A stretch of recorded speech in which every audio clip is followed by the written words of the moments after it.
9 सितंबर 2001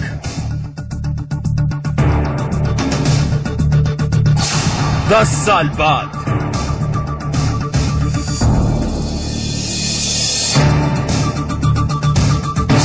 2 मई 2011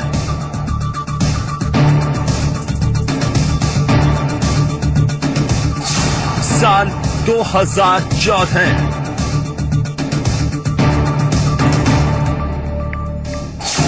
फिर से आतंक की आंधी,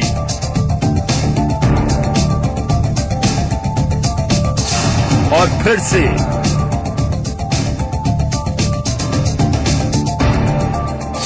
अमेरिका की प्रतिज्ञा। नमस्कार, दिवाली टुनाइट में आपका स्वागत है। मैं हूं अंकित वर्मा। 11 सितंबर को अमेरिका में जो मंजर दिखाई दिया था उसे 13 साल बाद भी अमेरिका भूल नहीं पाया है। इस गुनाह के लिए अमेरिका ने ओसामा बिन लादेन को सजा भी दे दी है, लेकिन आतंकवाद का नया चेहरा फिर उसके सामने है, बगदादी के रूप में। 13 साल बाद एक नई चुनौती अमेरिका के सामने खड़ी हो चुकी है और एक बार फिर जंग का ऐलान अमेरिकी राष्ट्रपति बराक ओबामा कर चुके हैं। ओबामा ने कह दिया है कि वो इस्लामिक स्टेट के आतंकियों को छोड़ने वाले नहीं हैं।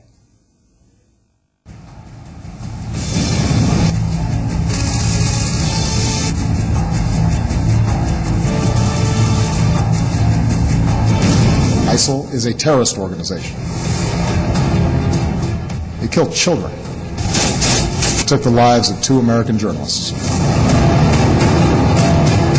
We will conduct a systematic campaign of airstrikes against these terrorists.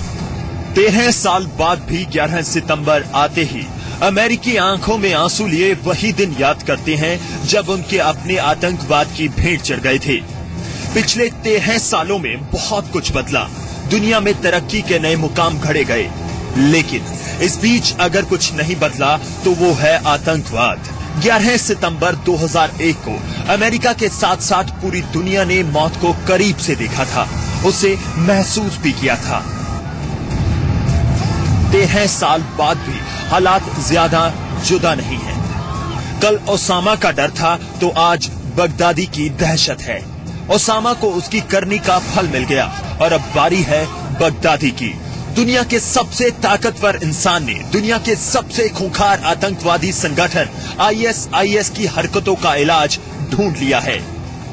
9/11 आतंकी हमले की बरसी पर देश के नाम संदेश में ओबामा ने बगदादी और ISIS को सबक सिखाने की ठान ली है।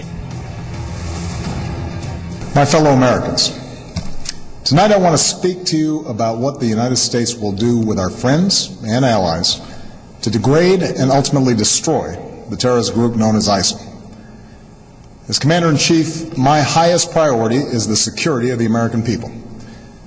Over the last several years, we have consistently taken the fight to terrorists who threaten our country. We took out Osama bin Laden and much of al-Qaeda's leadership in Afghanistan and Pakistan. Tonight, I want you to know that the United States of America is meeting them with strength and resolve. अमेरिकी राष्ट्रपति Barack Obama ने पहली बार Syria में ISIS के खिलाफ हवाई हमलों का आदेश भी दे दिया है। साथ ही इराक में ISIS के सफाई के लिए हमले तेज किए जाने का भी ऐलान कर दिया। I've made it clear that we will hunt down terrorists who threaten our country wherever they are. That means I will not hesitate to take action against ISIL in Syria as well as Iraq. This is a core principle of my presidency. If you threaten America, you will find no safe haven.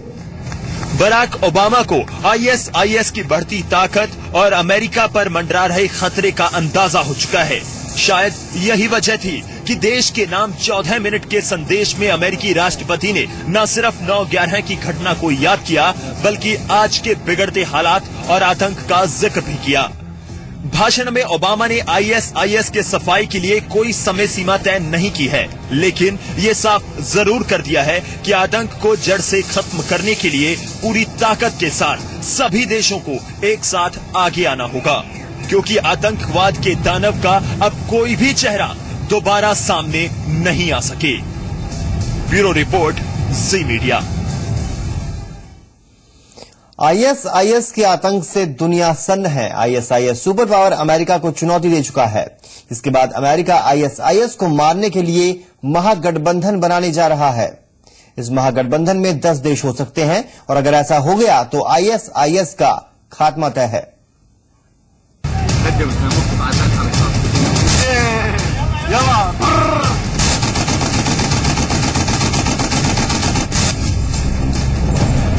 शरीर में कपकपी पैदा करने वाली हैं ये खौफनाक तस्वीरें। लेकिन इराक और सीरिया की ये वो सच्चाई है जो पिछले कई महीनों से लगातार सामने आ रही है।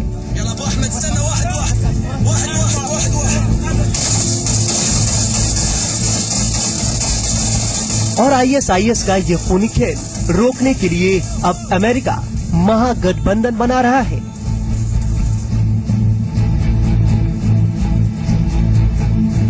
अमेरिका के राष्ट्रपति बराक ओबामा ने वेल्स के एक सम्मेलन में कहा कि आईएसआईएस के खिलाफ सभी गठबंधन के सदस्यों को एक हो जाना चाहिए। वहीं अमेरिका के रक्षा मंत्री चक हेगल ने 10 देशों से आईएसआईएस के खिलाफ हो रही लड़ाई में सहयोग मांगा है।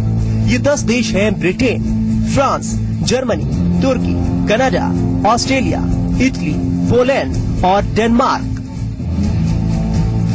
आईएसआईएस अब तक 2 अमेरिकी पत्रकारों का सिर कलम कर चुका है और वो वीडियो भी दुनिया के कोने कोने में पहुंचाया जा चुका है। इसके अलावा आईएसआईएस इराक और सीरिया के कई हिस्सों को खबरगाह बना चुका है। अमेरिका ने आईएसआईएस पर ड्रोन हमलों की शुरुआत की थी यजीदी समुदाय के लोगों के नरसंहार के बाद, जब आईएसआईएस ने बेरहमी से एक साथ 1700 लोगों का नरसंहार कर डाला था। अमेरिका आईएसआईएस पर जितने हमले कर रहा है उनकी दरिंदगी बढ़ती जा रही है। पिछले हफ्ते ही सीरिया के राका एयरबेस पर कब्जा करने के बाद 250 से ज्यादा सीरियाई सैनिकों को बंदी बनाया गया। निहत्थे सैनिकों की बिना कपड़े परेड कराई। परेड के दौरान आईएसआईएस के आतंकी किसी को गाली देते तो किसी को लात मारते और इसके बाद बंदी बनाए गए सीरिया के सभी सैनिकों को फांसी पर लटका दिया गया।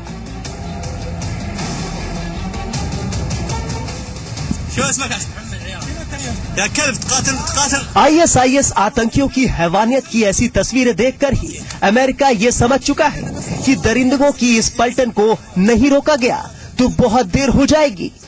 Our military is the best in the world. We can rout ISIS on the ground and keep a lid on things temporarily, but then as soon as we leave, the same problems come back again. We've got to all join together, even if we have differences on a range of political issues, to make sure that they're rooted out. ISIS के खिलाफ खड़े America, Britain और इनके दोस्त देशों की 2 सबसे बड़ी चिंता है।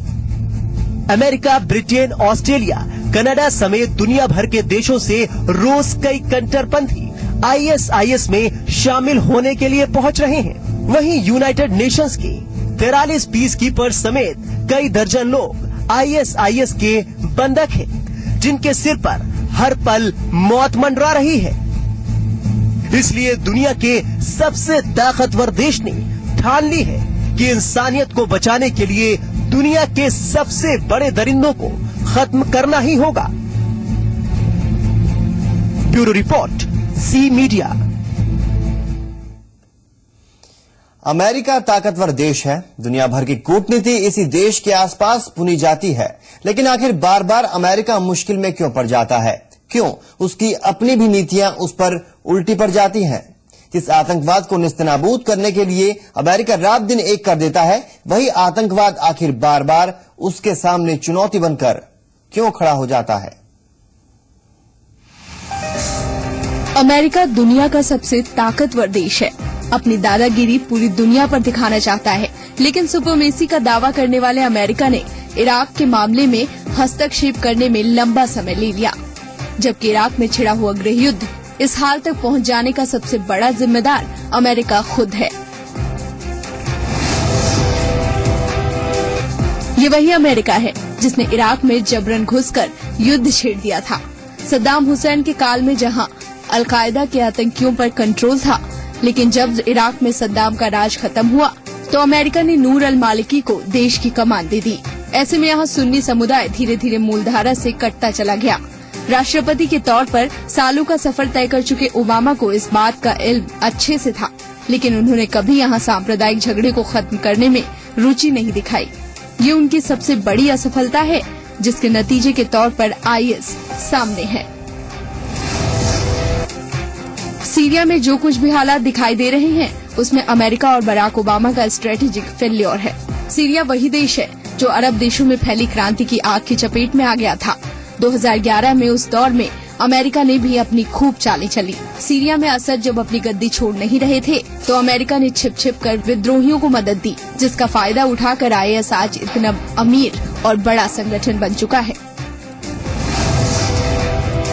खाड़ी देशों में क्रांति के उसी दौर में इजिप्ट और लीबिया को भी अमेरिका के असफल स्ट्रेटेजी का शिकार होना पड़ा। मिस्र में क्रांति के वक्त अमेरिका के हितैषी हुस्नी मुबारक ही गद्दी पर थे, लेकिन अमेरिका ने हवा का रुख बदलता देख मुस्लिम ब्रदरहुड का साइड ले लिया। आखिरकार फिर इजिप्ट में अल सीसी का राज है और मुस्लिम ब्रदरहुड अपने पतन के दिन देख रहा है। अमेरिका की असफलताओं की लिस्ट में अफगानिस्तान अहम जगह रखता है, क्योंकि बराक ओबामा ने चुनाव के वक्त अफगानिस्तान से अमेरिकी सैनिकों की वापसी का मुद्दा जोर शोर से रखा था। लंबा वक्त बीत चुका है, लेकिन सैनिकों की वापसी की तारीख टलती जा रही है, जबकि एक बार फिर से वहां तालिबान अपनी ताकत पसार चुका है। ऐसे में अमेरिका वहां क्यों गया था, ये समझ से परे है। चीन और वियतनाम के मामले में अमेरिका की पॉलिसी सफल नहीं रही। चीन वियतनाम के लिए परेशानी का सबब बना है और अमेरिका कुछ नहीं कर पा रहा।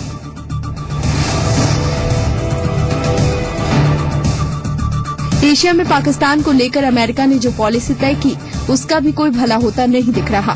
एक वक्त में पाकिस्तान के घर में घुसकर ओसामा को मारा गया, लेकिन अब पाकिस्तान पर जैसे उसका कोई जोर ही नहीं चलता दिख रहा, जबकि चीन पाकिस्तान को अपने प्रभाव में ले चुका है।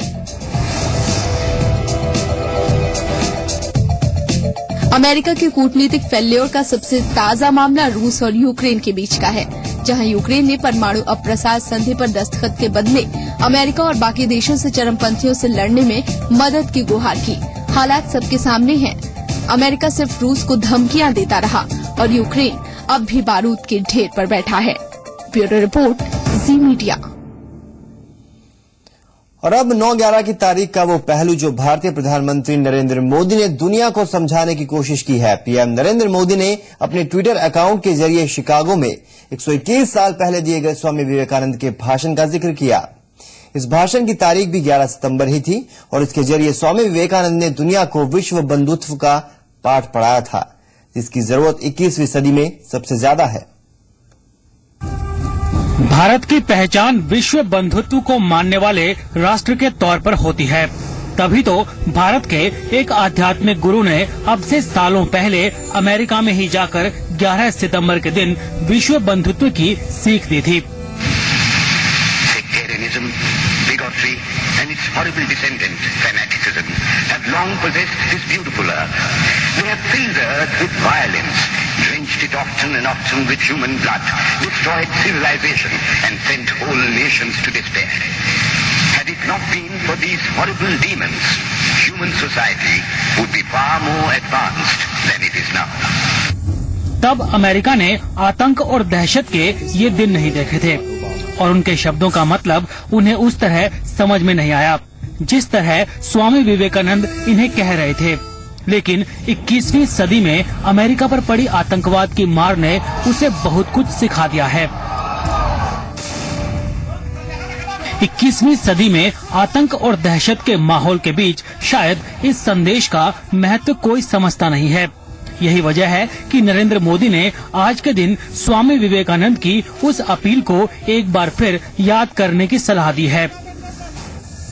11 सितंबर की 2 तस्वीरें हैं, एक साल 2001 में विनाश की और दूसरी साल 1893 में स्वामी विवेकानंद के संदेश की।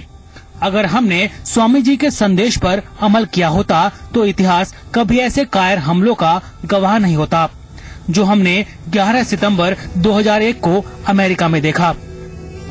प्रधानमंत्री नरेंद्र मोदी हर घटना के प्रति अपना अलग नजरिया रखते हैं, तभी तो 11 सितंबर को दुनिया वर्ल्ड ट्रेड सेंटर पर हुए हमले पर आंसू बहा रही थी और नरेंद्र मोदी को नरेंद्रनाथ याद आ रहे हैं। साल 1893 में स्वामी विवेकानंद का इसी दिन दिया गया भाषण याद आ रहा है। मेरी स्वामी विवेकानंद जी के प्रति एक विशेष श्रद्धा रही है। बचपन से मेरे मन पर प्रभाव रहा है और हमने देखा है कि विवेकानंद जी ने अपने कालखंड में जो कहा था वो सही निकला।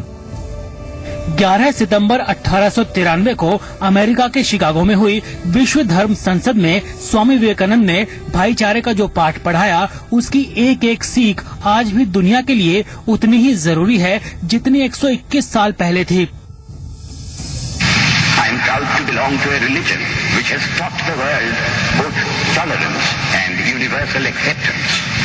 We believe not only in universal toleration, but we accept all religions as true. साल 2010 में जब अमेरिकी राष्ट्रपति बराक ओबामा भारत आए थे, तो उन्हें शिकागो में दी गई स्वामी विवेकानंद की सीख याद आई थी। It's the richness of faiths celebrated by a visitor to my hometown of Chicago more than a century ago, the renowned Swami Vivekananda. He said that holiness, purity, and charity are not the exclusive possessions of any church in the world, and that every system has produced men and women of the most exalted character. Bharat हमेशा ही विश्व बंधुत्व और शांति के रास्ते पर चलने वाला राष्ट्र रहा है, लेकिन दुनिया के कुछ लोगों की संकुचित सोच ने दुनिया को रहने लायक ही नहीं छोड़ा है। इराक और सीरिया इसका जीता जागता उदाहरण है। ऐसे में 11 सितंबर को स्वामी विवेकानंद की शिक्षाएं अगर हमारे प्रधानमंत्री को याद आई हैं, तो ये भी विश्व हित में है। ब्यूरो रिपोर्ट, जी मीडिया। राष्ट्रीय जांच एजेंसी एनआईए ने पाकिस्तान के लिए जासूसी करने के आरोप में एक श्रीलंकाई नागरिक को गिरफ्तार किया है। ये श्रीलंकाई जासूस भारत की खुफिया जानकारियां श्रीलंका में पाकिस्तान हाई कमीशन को पहुंचाता था। हालांकि पाकिस्तान ने इस मुद्दे पर अपनी प्रतिक्रिया देते हुए कहा कि उन्होंने श्रीलंकाई नागरिक से जासूसी नहीं करवाई है। राष्ट्रीय जांच एजेंसी एनआईए ने पाकिस्तान के लिए जासूसी करने के आरोप में एक श्रीलंकाई नागरिक को गिरफ्तार किया है। अरुण सेल्वाराजन नाम बताया जा रहा है इस जासूस का। आरोप है कि ये श्रीलंकाई जासूस भारत की खुफिया जानकारियां श्रीलंका में पाकिस्तान हाई कमीशन को पहुंचाता था। ये साफ नहीं है कि सेल्वाराजन को कहां से पकड़ा गया, लेकिन वो 3 साल से भारत में एक इवेंट मैनेजमेंट कंपनी चला रहा था। इसी की आड़ में उसने कई रक्षा संस्थानों जैसे तटरक्षक बल और ऑफिसर्स ट्रेनिंग एकेडमी तक अपनी पहुंच बनाई और वहां से खुफिया सूचनाएं चुराकर ये कोलंबो में पाकिस्तान हाई कमीशन को भेजता था। खबरों के मुताबिक सेल्वाराजन श्रीलंका में वांटेड है। कई क्रिमिनल केस हैं उस पर। लुकआउट नोटिस भी जारी है उस पर। उसके पास से 2 पासपोर्ट मिले हैं, जिनमें एक श्रीलंका का है और दूसरा भारत का। सेल्वाराजन को कोलंबो के पाकिस्तानी हाई कमीशन से ही पैसा मुहैया कराया जाता था।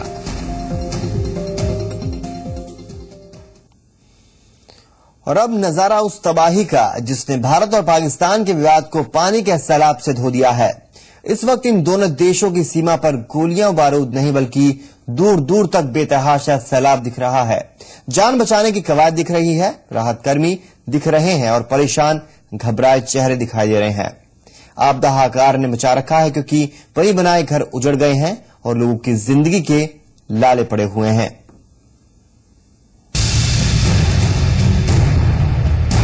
लबालब भरे इन शहरों में सीमाएं पहचानना किसके बस की बात है? कौन कह सकता है कि कहां से गुजरावाला का पानी आरएसपुरा तक पहुंच रहा है और आरएसपुरा से गुजरावाला जा रहा है। गोलियों की आवाजें भी चुप हैं और अलगाववादियों की जुबान भी खामोश है। आवाज सुनाई दे रही है तो गहरते पानी की, तबाही की और मदद की गुहार की। क्या भारत और क्या पाकिस्तान मानो तबाही ही दोनों मुल्कों को एक बना चुकी है। इस वक्त किसे याद है कि जन्नत जैसी घाटी को गोलियों से छलनी करना है या फिर यहाँ के लोगों के जहन में जहर भरना है। पाकिस्तान में भी जान बचाने की कवायद चल रही है और हिंदुस्तान का नजारा भी ऐसा ही है। सेना के जवान मोर्चे पर डटे हुए हैं कि लोगों की जान बचाई जा सके। पाकिस्तान में भारी बारिश और भयावह बाढ़ ने करीब 260 लोगों की जिंदगी छीन ली है और 10 लाख से ज्यादा लोग इससे प्रभावित हुए हैं। दूसरी तरफ सरकारी अमला राहत एवं बचाव कार्य में जुटा हुआ है। पिछले हफ्ते आई भीषण बाढ़ ने देश में बड़े इलाके को प्रभावित किया है। लगातार बारिश और बाढ़ ने लोगों का जीना मुहाल कर रखा है। राष्ट्रीय आपदा प्रबंधन प्राधिकरण के मुताबिक अकेले पंजाब प्रांत में बाढ़ से 10,91,807 लोग प्रभावित हुए हैं। जल एवं बिजली मंत्री ख्वाजा आसिफ ने कहा है कि सिंध प्रांत में 10 लाख लोग प्रभावित हुए हैं। पंजाब प्रांत में 179 लोगों की मौत हुई है, जबकि पाकिस्तान के कब्जे वाले कश्मीर में 64, गिलगिट बाल्टिस्तान में 14 लोगों की मौत हो गई। बाढ़ के चलते 6000 से अधिक मकानों को नुकसान पहुंचा है। एनडीएम ने चेतावनी दी है कि सिंध प्रांत में 13 सितंबर को भीषण बाढ़ आ सकती है। बाढ़ से पंजाब में 7 लाख एकड़ से ज्यादा जमीनें बर्बाद हुई हैं। पाकिस्तान में बाढ़ और बारिश से जुड़ी घटनाओं से अब तक 257 लोगों की मौत हुई है। मध्य पाकिस्तान से लेकर दक्षिणी पंजाब तक चिनाब नदी उफान पर है और इसके आसपास के इलाके जलमग्न हैं। अमूमन ऐसे ही हालात जम्मू कश्मीर में भी हैं, जहां सेना युद्ध स्तर पर अपने काम में जुटी हुई है। दोनों मुल्कों में तबाही का रंग एक है, जबकि आम दिनों में अमन और चैन की सूरत एक नहीं होती। ब्यूरो रिपोर्ट, जी मीडिया। और अब बात उस चैलेंज की जो शुरू तो हुआ था एक बीमारी के लिए फंड जुटाने की नियत से, लेकिन इंटरनेट पर यह चैलेंज इतना पॉपुलर हुआ कि यूट्यूब पर इसको 1 बिलियन से ज्यादा लाइक मिल चुके हैं। देखिए।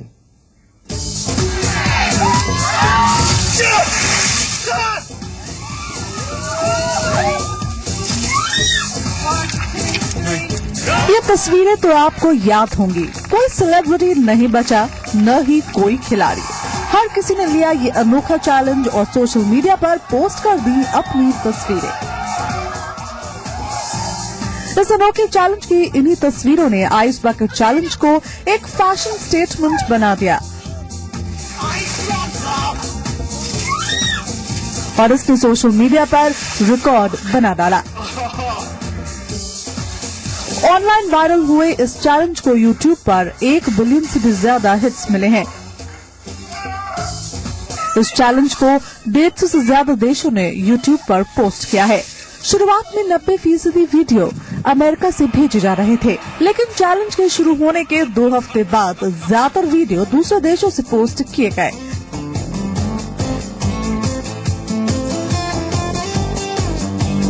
इनमें से बिल गेट्स के वीडियो को सबसे ज्यादा हिट्स मिले। उनका वीडियो 19.7 मिलियन बार देखा गया। वहीं इस चैलेंज से 110 मिलियन का डोनेशन भी मिला है। आइस बकेट चैलेंज को मिले रिकॉर्ड हिट्स की वजह से यूट्यूब ने इसे लेबल दिया है बिगर देन हार्लेम शेक।